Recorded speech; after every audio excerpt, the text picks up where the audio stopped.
Λοιπόν, coach, καλή αρχή, πρώτη μέρα προετοιμασίας, φιλοδοξίες, όνειρα. Πώς ξεκινάει αυτή η σεζόν για τον Πύργο Φούτσαλ? Καταρχήν να σας ευχαριστήσουμε που είστε εδώ.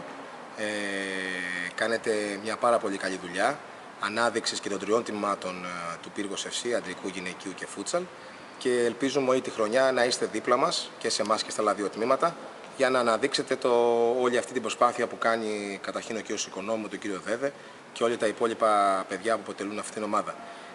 Η ομάδα μας φέτος, μετά την 7η θέση πέρσι, προσπαθεί να κάνει κάτι ακόμα καλύτερο.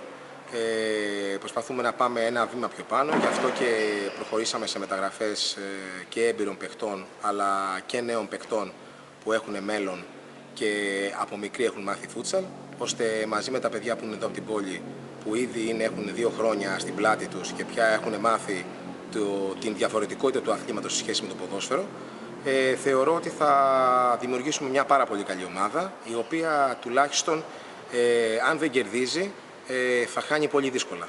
Θα είμαστε δύσκολοι αντίπαλοι φέτος. Ξεκάθαρα ο στόχος μας είναι το λιγότερο η προημιτελική φάση, να είμαστε δηλαδή σίγουρα στην οκτάδα και να είμαστε στην προημιτελική, και από εκεί και πέρα πιστεύω ότι αν μας έχει καλά ο Θεός, αν είμαστε υγιείς και δουλέψουμε όσο πρέπει να δουλέψουμε, θα πάμε πάρα πολύ καλά. Ήρθαν ποδοσφαιριστές όπως ο Νενέ, ο Μιχάη κάτω από τα δοκάρια, ο Ρουμάνος τερματοφύλακας, μαζί με αυτούς που υπήρχαν, μεταξύ άλλων Τζανέτος, ο Βινίσιους. Τι περιμένεις από αυτούς τους παίκτες, τα νέα μεταγραφικά αποκτήματα? Κοιτάξτε να δείτε, τον Νενέ είναι ένας ποδοσφαιριστής ο οποίος το γνωρίζει όχι μόνο η Ελλάδα. Είναι από τους καλύτερους, σίγουρα από τους καλύτερους Βραζιλιάνους που έχουν έρθει ποτέ στην χώρα μας. Είναι ένας εξαιρετικός παίκτης. Για να καταλάβετε, αφού είχε κλείσει με εμάς, τον ζητήσανε 3-4 ομάδες, τσέχικες, Λιθουανία, Πολωνία, που παίζαν μάλιστα στο Champions League. Το παιδί όμως, επειδή είχε δώσει τα χέρια με εμάς και επειδή του εξηγήσαμε ποιο είναι το σχέδιο και ποια είναι η προοπτική αυτής της ομάδας, κάθε χρόνο να δυναμώνει ώστε να είμαστε πια μια σταθερή δύναμη στο φούτσαλ, και αναλόγως το τι γίνεται να μπορέσουμε να χτυπήσουμε ακόμα και κάποιο τίτλο, είτε λέγεται Κύπελλο Ελλάδος είτε λέγεται Πρωτάθλημα Ελλάδος, προτίμησε ξεκάθαρα να έρθει σε εμάς. Είναι ένας παίκτης ο οποίος μας δίνει φοβερή ατομική ποιότητα. Όπως επίσης και ο τερματοφύλακας ο Μιχάη, είναι ένας παίκτης ο οποίος έχει παραστάσει από Champions League, έχει υπάρξει διεθνής και στην K19 και στην Εθνική Ρουμανίας Αντρών. Και ο Στέλιος ο Κόκας, που είναι ένα παιδί που ήρθε στους Λαγομακεδόνες, είναι παιδί το οποίο από τα 5 του παίζει φούτσαλ, είναι από τους καλύτερους παίκτες στην Ελλάδα στην ηλικία του, έχει πάει στην προεθνική Σάλας και είναι στους παίκτες που ξεχωρίσανε πέρσι στο πρωτάθλημα, μαζί με τον Ηλία τον Τζαπάρα, που ήρθε και αυτός στους Λαγομακεδόνες στη χειμερινή μεταγραφική περίοδο πέρσι, και με τα υπόλοιπα τα παιδιά από τον Πύργο που έχουν πια καταλάβει πώς είναι το ποδόσφαιρο Σάλας και ατομικά έχουν εξαιρετικά χαρακτηριστικά.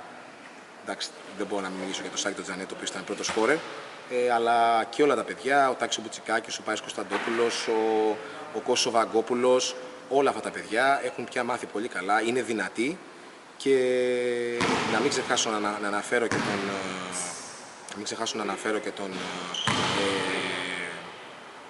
τον Στράτο Δασκαλάκη, ο οποίος είναι ένας από τους καλύτερους τερματοφύλακες και θεωρώ ότι φέτος θα είναι μέσα στις κλήσεις Εθνικής Ανδρών. Οπότε θα δημιουργήσουμε ένα πολύ καλό σύνολο και νομίζω ότι θα είμαστε, πιστεύω, ο στόχος μας είναι καθαρά η πρώτη πεντάδα. Σε ένα μήνα περίπου η ομάδα μπαίνει σε επίσημες αγωνιστικές υποχρεώσεις. Πρώτος αντίπαλος η ΑΕΚ εκτός έδρας. Πιστεύεις ότι θα είναι έτοιμη η ομάδα? Νομίζω ότι η ομάδα θα είναι έτοιμη. Παίζουμε απέναντι σε μια πολύ μεγάλη ομάδα. Η ΑΕΚ, και μόνο που ακούς το όνομα ΑΕΚ, σε πιάνει ένα δέος, διότι είναι μία από τις 4 μεγαλύτερες ομάδες της χώρας σε όλα τα αθλήματα, ποδόσφαιρο, μπάσκετ, βόλεϊ, παντού. Είναι μεγάλη τιμή για αυτή την ομάδα, αλλά και για την πόλη που εκπροσωπεί, να παίζει με ομάδες τέτοιου βεληνικούς, και ειδικά η ΑΕΚ που στο φούτσαλ τα 3 προηγούμενα χρόνια ήταν συνεχής πρωταθλήτρια. Πέρσι έχασε τον τελικό από τον Δούκα.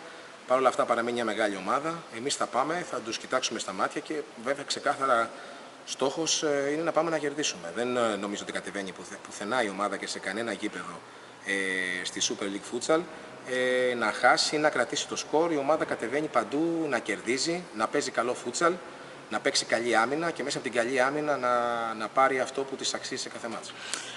Η έδρα της ομάδας είναι εδώ το Βασιλακόπουλος ή σε κάποια παιχνίδια θα χρησιμοποιηθεί και το κλειστό του Καράτουλα? Η έδρα της ομάδας είναι το Βασιλακόπουλος και εδώ θέλουμε κατά βάση να παίξουμε όλα τα παιχνίδια. Νομίζω ότι είναι το καλύτερο γήπεδο αυτή τη στιγμή που διαθέτει η Super League στο φούτσαλ. Ένα γήπεδο 3.000 θέσεων, ένα γήπεδο που έχει όλες τις ανέσεις, που μπορεί άνετα να γίνει τηλεοπτικός αγώνας, που μπορούν άνετα να φιλοξενηθούν και αντίπαλοι φίλαθλοι και οι φίλαθλοι δικοί μας. Παρ' όλα αυτά έχουμε και το γήπεδο του Καράτουλα, το οποίο από φέτος θα το χρησιμοποιούμε για τις ακαδημίες μας, γιατί θα ξεκινήσουμε ακαδημίες από 5 χρονών από 7 χρονών έως 15 χρονών, προκειμένου να βγάλουμε και τους δικούς μας παίχτες πια και να μπορούμε να στηριχτούμε σε αυτούς, γιατί τα παιδιά κάποια στιγμή θα μεγαλώσουν. Και θα χρησιμοποιείται και σε κάποια περίπτωση, αν δεν μπορεί να χρησιμοποιηθεί αυτό το γήπεδο, θα χρησιμοποιείται και αυτό ως έδρα. Άλλωστε, να σας πω την αλήθεια, στο Καράτουλα είμαστε και αίτητοι. Δεν έχουμε χάσει σε κανένα μάτς μέχρι τώρα, ούτε στη Β' Εθνική, ούτε πέρσι σε ένα μάτς που χρειάστηκε να παίξουμε άλλη εθνική. Δεν μπορώ να μην σε ρωτήσω και για τον κόσμο. Θα ήθελα να στείλεις ένα μήνυμα στον κόσμο της ομάδας. Εμείς και από την πρώτη χρονιά στη Β' Εθνική είχαμε πολύ κόσμο στο μάτς. Νομίζω δεν έχουμε παίξει σε κανένα μάτς κάτω από 100 άτομα. Ακόμα και από τη Β' Εθνική και ακόμα και το ότι παίζαμε στο Καράτουλα, δηλαδή 15 χιλιόμετρα μακριά από τον πύργο. Πέρσι υπήρξε και μάτς με τον Παναθηναϊκό που είχαμε 1.000 φιλάθλους. Αν εξαιρέσουμε ένα μάτς που παίξαμε με τη Σαλαμίνα, που επειδή δεν είχε βγει άδεια, δεν είχαμε φιλάθλους, σε όλα τα άλλα τα μάτς είχαμε κατελάχιστον 200 άτομα. Νομίζω ότι αν δεν κάνω λάθος, είχαμε ένα μεσόωρο κοντά στους 350-500 φιλάθλους, πάρα πολύ μεγάλο για το φούτσαλ, πολύ μεγάλος αριθμός φιλάθλων. Εμείς θα θέλαμε όλους τους φιλάθλους και του πύργου και των περιχώρων να έρθουν, αυτοί που δεν έχουν δει ποτέ να έρθουν, γιατί είναι ένα πάρα πολύ ωραίο άθλημα. Είναι άθλημα το οποίο είναι ποδόσφαιρο, έχει πάρα πολλά στοιχεία και του μπάσκετ και του handball. Σίγουρα είναι ένα άθλημα με ένταση, το οποίο δεν αφήνει ασυγκίνητο κάποιον άνθρωπο, και θα θέλαμε φέτος πάρα πολύ να μας στηρίξουν και οι Red Boys. Εγώ από τότε που θυμάμαι τον εαυτό μου, από μικρό παιδί, ο πατέρας μου έχει πράξει και στη διοίκηση του Πανηλιακού κάποιες χρονιές. Από μικρό παιδί μεγαλώσαμε με τον Πανηλιακό. Εγώ δεν σας κρύβω ότι έχω ταξιδέψει με τον Πανηλιακό. Έχω πάει στην Καλαμάτα, έχω πάει να δω με τον Ηλυσιακό, το θυμάμαι σαν τώρα μικρό παιδί, που είχαμε βάλει 7 γκολ μες στα Ηλίσια. Έχω πάει στα Γιάννενα που είχαμε κερδίσει 0-2. Έχω πάει στην Καλαμαριά, στη Βέρεια, στους πόντιους Βέρειας. Όταν ήμουν στην Αθήνα φοιτητής, είχα πάει σε πάρα πολλά μάτς του Πανηλιακού πάνω. Οπότε θα θέλαμε και τα παιδιά τους Red Boys, που δίνουν πάντα ένα διαφορετικό τόνο, με σεβασμό βέβαια στο γήπεδο, γιατί το γήπεδο είναι κλειστό. Αλλά νομίζω ότι αν έχουμε τους φιλάθλους που είχαμε πέρσι και έχουμε και συν τα παιδιά του Red Boys, δεν νομίζω ότι μπορεί κάποιος να έρθει εδώ εύκολα να κερδίσει. Άλλωστε ξέρουν και οι ίδιοι πόσο ένας παίκτης, περισσότερο και στο κλειστό, αν ένας παίκτης πορώνεται στο ανοιχτό γήπεδο όταν ακούει τον κόσμο, φανταστείτε ότι στο κλειστό θα είναι ακόμα χειρότερα. Εγώ θυμάμαι με τον Παναθηναϊκό ότι κάποια στιγμή γινόταν ένας χαμός μέσα, δεν μπορούσα να μιλήσω στους παίκτες μου στα 2 μέτρα. Άρα θέλουμε τους φιλάθλους να έρθουν, να μας βοηθήσουν και πάνω απ' όλα να περάσουν 1,5-2 ώρες διασκέδασης, γιατί θεωρώ ότι το συγκεκριμένο άθλημα παρέχει πολύ μεγάλη ένταση, suspense και διασκέδαση. Coach, ευχαριστώ πάρα πολύ για τον χρόνο σου. Υγεία, καλές επιτυχίες. Σας ευχαριστούμε πάρα πολύ για την ανάδειξη της πόλης και των ομάδων της πόλης. Να είστε καλά. Να είστε καλά, κύριε.